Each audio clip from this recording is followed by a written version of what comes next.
বিনা লেজের ডাইনোসর, হাতির যে এত লম্বা সুঁড়, জিরাফের যে এত ছোট গলা দেখতে হবে সেটাও কোনোদিন ভাবতে পারিনি। তবে যাই হোক, মুশারফ ভাইয়ের সঙ্গে দেখা হয়ে মন আমার ভালো হয়ে গেল। চলো দেরি না করে শুরু করা যাক আজকের ব্লগ। ভাগ্নে বললো অজয় নদীর তীরে নাকি খুব সুন্দর সুন্দর দৃশ্য আছে আর একটা নাকি পার্কও আছে। তাই দেরি না করে সকাল সকাল খাওয়া দাওয়া করে আমরা তো মামা ভাগ্নে বেরিয়ে পড়লাম ওই পার্কের উদ্দেশ্যে আর অজয় নদীর তীরের দৃশ্য দেখতে। টোল ট্যাক্স পেরিয়েই প্রথমে আমি চলে গেলাম ওই পার্কের উদ্দেশ্যে। সামনে একটা খুব সুন্দর বড় গেট দেখতে পাচ্ছ, খুবই ভালো জায়গাটা দেখতে, খুব সুন্দর মনোরম দৃশ্য।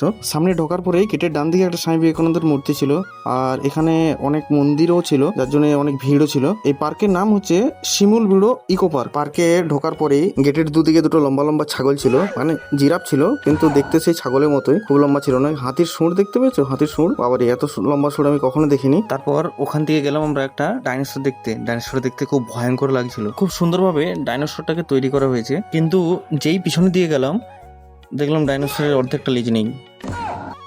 ভাগ্নে আমাকে ডাইনোসর দেখাবার নাম করে নিয়ে এসে লেজ ভাঙা ডাইনোসর দেখিয়ে দিল।